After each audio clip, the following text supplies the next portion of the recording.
How I messed up my nasty neighbor's marriage. My mother and I moved back to Germany for a year after her and my dad split up. He had been a housewife for most of their marriage and even quit university because she got pregnant with me. And my father, who was quite a bit older, had a good job and was able to support her well. So when we moved back to Germany and stayed at my aunt's, my mother didn't have many qualifications, but she did courses at night and worked during the day to take care of me, and I'm proud of her. I also didn't want to be too much of a burden on her. I liked to be independent, so I took up small jobs like babysitting. One of our neighbors, who were good friends of my aunt and quite well off, would pay me quite a lot to mind their kids. I almost became like a cheap nanny and would spend some weekends just minding them all day. While I liked getting paid and the children were lovely, I really didn't like the couple. See, my mother is German and my dad is Jamaican. A mixing this couple didn't approve of, and the wife would occasionally say offensive things in a roundabout way about me being half Jamaican or my dad. Like if I made a mistake, she would say I need to listen to my native half, meaning German. She later changed it to brighter since it was too on the nose. She would also take digs at my mother in the most passive-aggressive ways, always going on about her PhD and being a professor, and how she's glad her life didn't get sidetracked by bad influences, meaning my mother ending up with a Jamaican.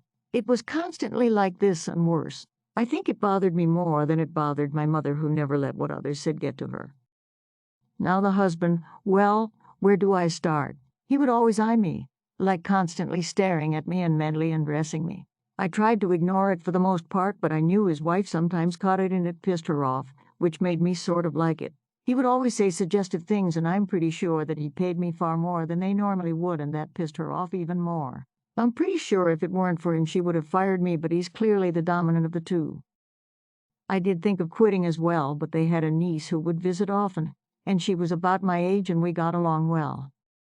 So really I kept on good terms with the family because they were my neighbors and paid well, but mostly because of their niece. But when my mother announced we were leaving Germany again because she got an opportunity abroad, the husband started to get a bit more aggressively suggestive and his wife got nastier, and I was starting to get more pissed off. Her husband started following and interacting with my social media more. He would also send me memes which would turn into text messages that went on late. I feel bad because I indulged it, partly because I was afraid and didn't want to rock the boat, and partly because I knew it was pissing off his wife.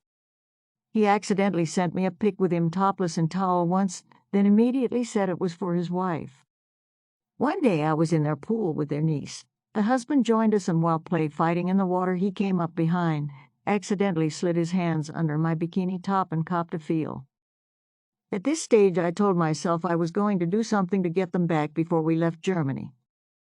At dinner that night with him, his wife, and my family, I joked about a watered-down version of the pool incident at the dinner table.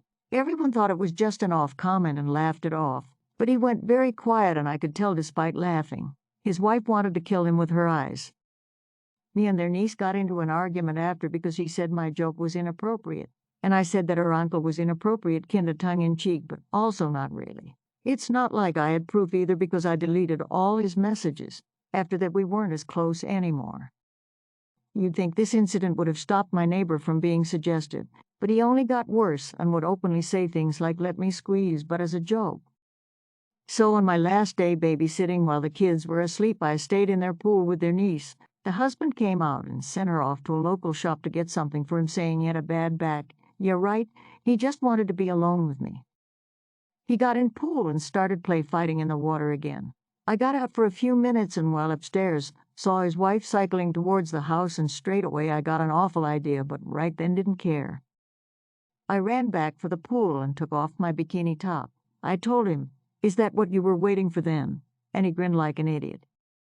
I jumped in the water and waited till the very last moment before letting him reach me. I asked to get on his shoulders, and he let me on.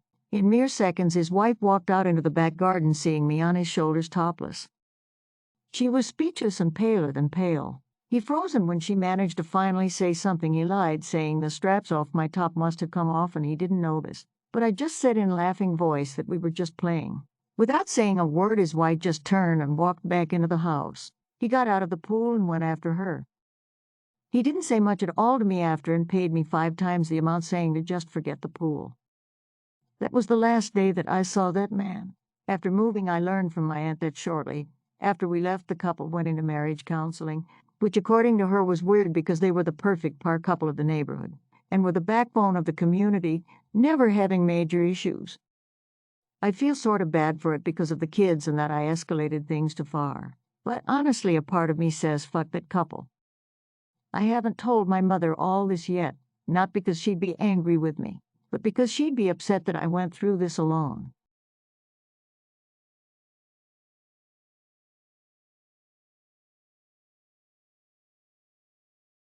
Do shady thing.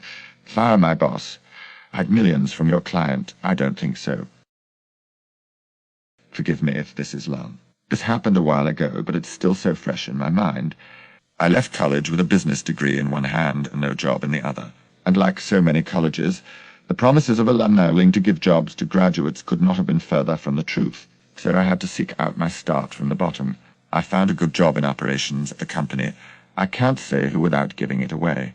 Had a great boss who taught me pretty much everything I needed to know. Work was great and the money was good. I need to explain how the business worked so you can understand how the plan worked. The corporate office was in California and we were not. There are a lot of things that went on at this company, and I can't get into all of them because it would just take away from the story, but let's just say they had a very Stratton Oakmont vibe when it came to sales.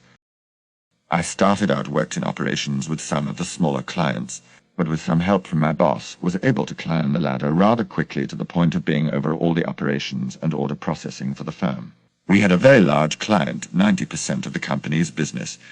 The way it worked was we had 2 sets of sales reps, TSRs and CSRs. TSRs were the heavy hitters who reached out to the other big businesses and tech firms to extend their warranties on a product. They made real good money. The CSRs were more of the mom and pop crowd in the inbound sales calls for those that wanted to extend their warranties. The reps were all given codes that associates the client's files with theirs, so if someone did a renewal automatically, they would get paid as it was their client. Pretty sweet gig. The client hired the firm to be the middleman for their B2B as they handled all of their everyday clients. For every $100 that came into our firm, 18% or $18 would be for the company and the rest would be sent to the clients with the warranties activated. Most of the clients paid by CC or PO with a wire transfer, but there would also be a good amount of checks each week that would need to be processed. A little while after I started, the client check portion was now going to be overseen by one of the sales managers. Didn't really faze me because I was working on the smaller accounts. Since we were a publicly traded company, all the sales reps' orders had to go to operations to be fulfilled. They weren't allowed to process them on their own. This is when things started going downhill. My boss at the time was given temporary access to the financials, as they were hiring a new CFO and he had a background with it. We went to lunch like we had done plenty of times before, but he seemed different. When I asked him if something was wrong, he told me that something looked off with our biggest client for one of the accounts. He wanted to make sure before he said anything to the higher-ups. While this was going on, I had been offered the chance to be our new compliance officer, which means I would need to make sure everything was on the up and up. Soon after, I come in to find out that my boss was just terminated for a multitude of reasons, all of which had to be untrue because he was a pretty well-liked guy not just with the company but with our client as well. As I log into my terminal, I see that before he left, he had given me admin access to his files. Here's where things started to pop off. Remember those checks that clients were sending in to renew their warranties? Well, we were cashing them all right. Apparently, we just weren't adding those renewals to their products in the system. That would have triggered a pat to our client who, as you remember, would be getting 82% of that money. Instead, they were cashing the checks, keeping the money, and using the interest in the accounts. Yes, in the mid-2000s, banks actually paid interest to cover losses in their collections department. It was wild to see that this was happening, and something had to be done. So I hatched a plan. First things first, secure a new job queues. It won't be a fun place to work after this is done. My previous boss knew of other companies that would scoop me up, put in my notice, and stated in my exit interview that I just couldn't be a part of what was happening, even though HR was in on this. I wanted it on the record. Next, get approval for overtime for all the operations crew to come in on a Saturday and double pay them. They arrive early Saturday, obviously not too thrilled as to why they are there. But when I explain that if they complete the task, not only to so they get their overtime, but they get nice bonuses, they were much happier. They spent the entire day applying all of those checks dated back years to the client accounts. We are talking millions of dollars. When all the sales reps arrived Monday, they were shocked to hell.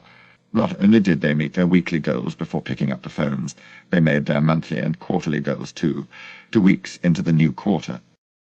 Tears, partying, yelling, screaming, celebrating, except sales management. They went from being really excited to skeptical to confused to a shit in about 2 hours. They realized where it must have come from, because not only did the company hit all these sales, since it had been over a day, the client came into work Monday to see a very nice payday in their system as well. And like anyone would have questions, and says they are coming out to congratulate the team on such great numbers. So management starts scrambling because they can't figure out how this happened, and all under my boss's old login. On my last day I arrive, and in the lobby, I've got my box to for the last of my things, etc. I walks up as is waiting for the elevator with me, and we strike up conversation. He notices my box and jokes about getting fired, and I just tell him I had a great opportunity come up, so I decided to leave before shit hits the fan. We laughed. Really nice, down-to-earth guy. He realizes we are getting off on the same floor. He asks if I work for X. I say yes. He asks where. I tell him operations, and he reveals that he is the CEO of our client, Gulp. We go our separate ways. Client shows up, and there is a big party. Afterwards, the client says that they would love to get a breakdown of where most of the sales came from so they can allocate more money to that department. Management says sure, but it made up a lie about how they can't share client payment info due to regulations, blah blah blah. Cue my exit from the company. 2 weeks go by, and I get a phone call from a number I don't recognize, so I let it go to the end. When I get off work, I checked it to find out it was the CEO of the client where I used to work. He has had something come up and would like to talk to me. Of course, I'm nervous as hell, but I call him back, and he picks up on the first ring, and we get to chatting for a bit. He finally just asks me, "Why did you leave?" I tell him I had a great opportunity come up. He doesn't buy it, and says that apparently my comment about shit hitting the fan really stuck with him, and he thinks something more is going on. So after a little more prodding from him, I tell him just look at collections, and that's all I can say. He thanks me, and I hang up. 2 days later, he pulled the plug on the account. Apparently, my old company tried to threaten him with a lawsuit for pulling the account 3 years early. He replied with, "That's fine, because when I show the courts that I have the evidence that you committed fraud." Corporate came in and cleaned house. All of management was fired within the day. 1 month later, my friends and I had a very memorable trip in Vegas, all courtesy of our old client. Edit. While very surprised at all the responses and positive messages, thank you all very much. Epilogue. Best part. I guess this should have been part of the story. My old boss was an adopted kid, treated his adopted parents great, while their real kids didn't, and when they passed, they left him all their money. All of it. This was about 2008. He was in a weird place because he loved his parents and was really close to them. He went to his church to pray for his parents and for what do with this new land full of money. He loved working, but didn't need to anymore. He left the church and went to a bar because, I mean, who doesn't? He sits next to a guy who, and this is almost out of a movie, is a developer and has run out of money to finish his development because it's 2008 and no one is loaning money. They get to talking and he thinks maybe this is a sign. I'll speed this up because I've got to run to work. But he invests in the guy's development by buying all the houses, dirt cheap at the time, and now lives off the residual income from all of them being rentals. Life sucks because so many people do shitty things and get away with it that it's great when good things happen to good people.